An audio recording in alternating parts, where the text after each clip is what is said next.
Hello guys, welcome back on my YouTube channel Biology Village.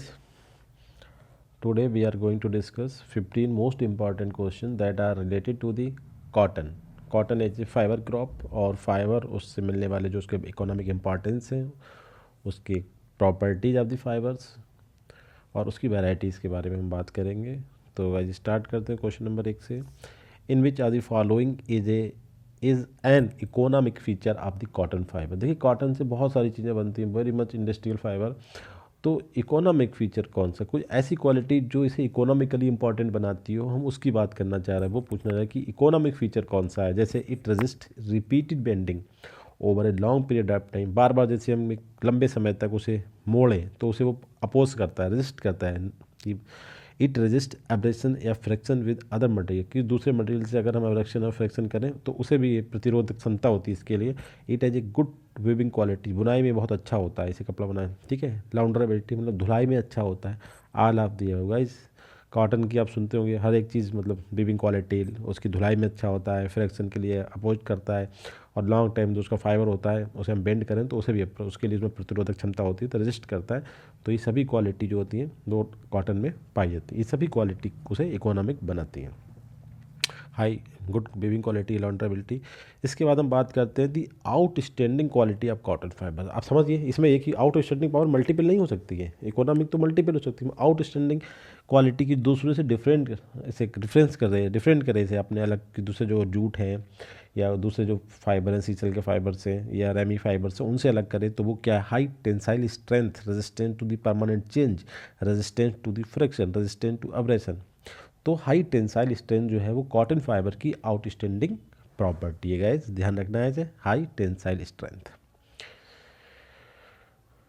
Next question बात करते हैं root bark. जो root पे बार्क होती है of cotton trees gives the, उससे हमें क्या प्रोडक्ट मिलता है. अर्गॉट आपने सुना होगा, एक फंजाई से मिलने वाली एक एलएसडी टाइप की ड्रग्स है. ठीक है. जो अर्गॉट फंगस होता है, डीडीटी मिलती है, बेंजीन हेक्साक्लोराइड सुना होगा, ये भी एक डी टाइप है, इंडोसल्फान जो कि फंजीसाइड के काम में करता है.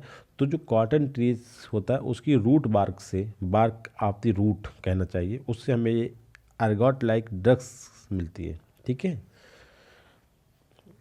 नेक्स्ट क्वेश्चन बात करते हैं कि in which are the following is a product of cotton crop. Cotton crop का प्रोडक्ट है, मतलब फाइबर उससे मिलता है, फाइबर तो मेन है, फूड मिलता है, फीड मिलता है, all of the above.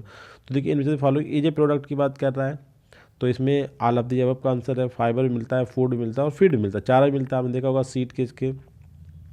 Fibre तो मेन है और फूड फॉर एग्रीकल्चर, मतलब एनिमल जो हमारे लाइव स्टॉक्स उनके लिए. तो all of the above is correct here. Next question में बात करते हैं कि लो ग्रेड रफेज, मतलब जो जानवरों का चारा होता है, is obtained from which part of the cotton. उसकी जो हाल मतलब होता है ना, हस्क जिसे बोलते हैं, उसको कवरिंग जो होती है, सीट लिंड मने long fibre stock,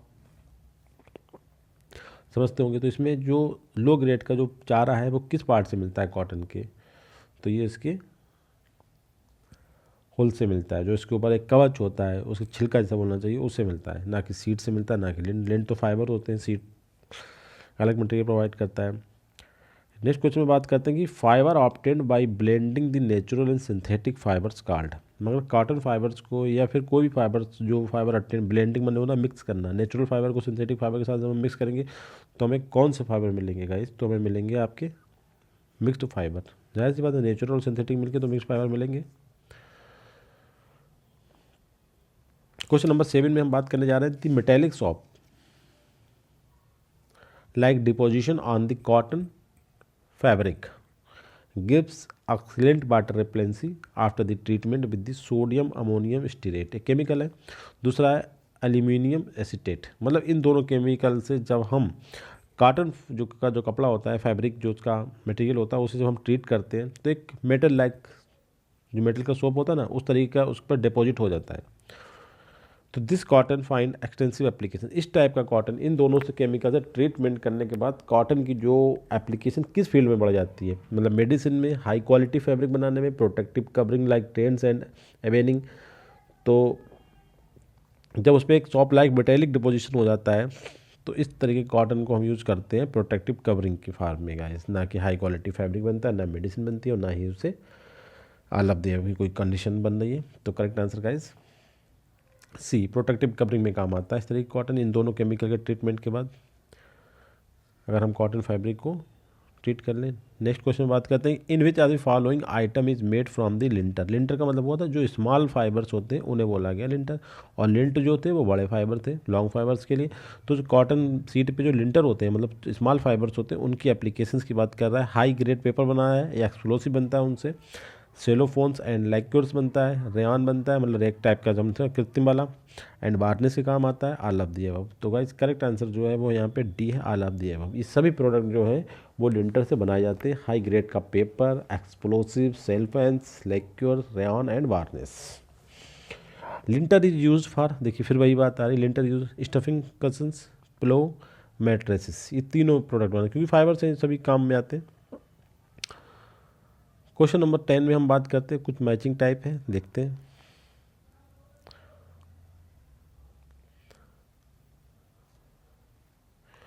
root bark, stalk, leaves and seed. देखिए हमने बताया ना सीड से इसके क्या बनता है, फर्टिलाइजर बन जाता है। इसके जो सीड बचता है बाद में, अंदर का जो लिक्विड होता है वो एक ब्राउन वाइट कलर में आता है, उसे हम कॉटन यूज कर बना लेते हैं। बाकी जो सीड बचता है उसका बचा हुआ पार्ट उसे हम फर्टिलाइजर के फॉर्म में यूज करते हैं। और लीव्स इसकी फोडर की फॉर्म में होती हैं। और रूट बार्क से आपको क्या मिलता है, एरगॉट लाइक ड्रग्स मिलती है।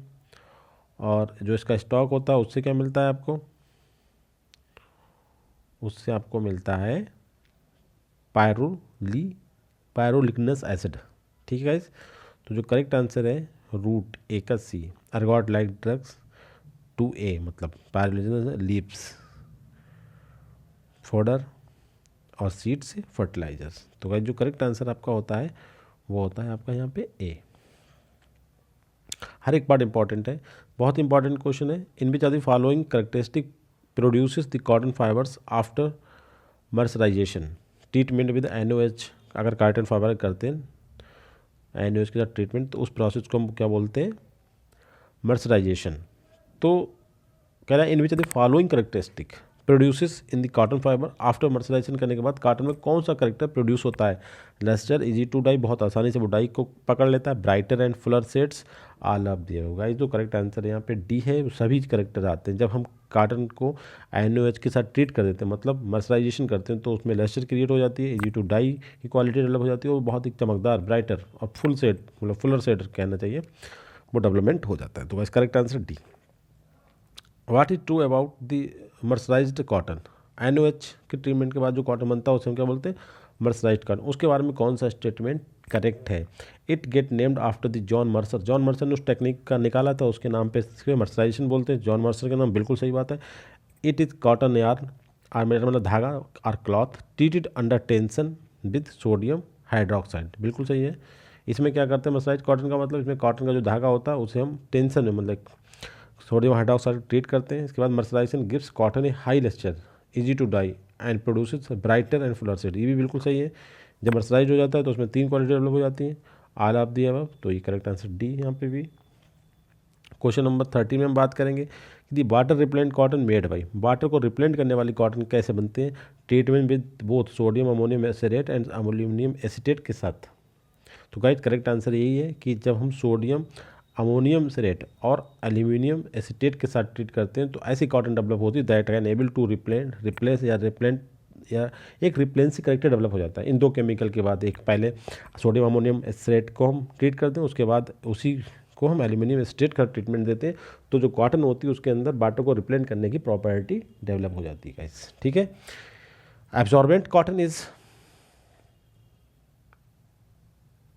कॉटन विदाउट ऑयली या वैक्सी कोटिंग हैव बीन रिमूव्ड, जो कॉटन के ऊपर एक ऑयली वैक्सी कोटिंग थी उसे हमने रिमूव कर दिया, या cotton with daily oily coating उसे कहते हैं absorbent cotton, cotton with suberin and lignin coating, all of the above. Guys जो करेक्ट आंसर है इसमें वो है आपका ए, कि कॉटन एब्जॉर्बेंट कॉटन का मतलब होता है cotton without oil.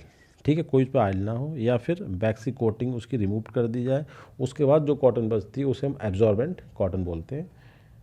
Question number 15 में अगर हम बात करते हैं कि in which are the following true statement. ठीक है, ट्रू स्टेटमेंट कौन सा है, तो सभी स्टेटमेंट ट्रू हैं। पहले आंसर हम आपको बता देते हैं। देखिए कॉटन इज ट्रैक्टेबल, ट्रैक्टेबल का मतलब उसे कई तरीके से केमिकल ट्रीटमेंट के थ्रू हम उसे ट्रैक्टेबल कर सकते हैं। Absorbent cotton is valuable in the formation of under clothing, towels, napkins and bondage बनाने के काम आती है, ध्यान रखना बड़ा इंपॉर्टेंट है। By chemical treatment we can manufacture flame proofed cotton भी बना सकते हैं। कॉटन में आग ना लगे, फ्लेम प्रूफ केमिकल का ट्रीटमेंट कर दें। तो आपको पता होगा कोई भी केमिकल ऐसे आते हैं जो ज्वलनशील मटेरियल को अज्वलनशील बना देते हैं, तो वही ट्रीटमेंट करके हम बना सकते हैं, इसमें कोई भी इंपॉर्टेंट बात नहीं है। रेजिन इम्प्रेगनेटेड, अगर रेजिन में इस कॉटन को हम इम्प्रेगनेबल डुबो दें fabric, also manufactured by cotton after chemical treatment, ये भी बात सही है।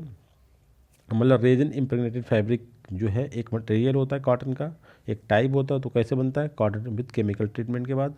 तो जो भी स्टेटमेंट है सब चीज़ें सही है, ऐसा कर सकते हैं। रेजिन इम्प्रेगनेटेड कॉटन फैब्रिक हम बना सकते हैं, केमिकल ट्रीटमेंट के बाद हम फ्लेम प्रूफ्ड कॉटन बना सकते हैं। और जो एब्जॉर्बेंट कॉटन होती है वो एक वैल्यूएबल होती है, कुछ इंपॉर्टेंट आइटम्स बनते हैं जैसे underclothing, towels, napkins and bandage material, और कॉटन इज ट्रैक्टेबल। ठीक है, तो ये सभी statement about the cotton are correct guys. तो thank you very much guys.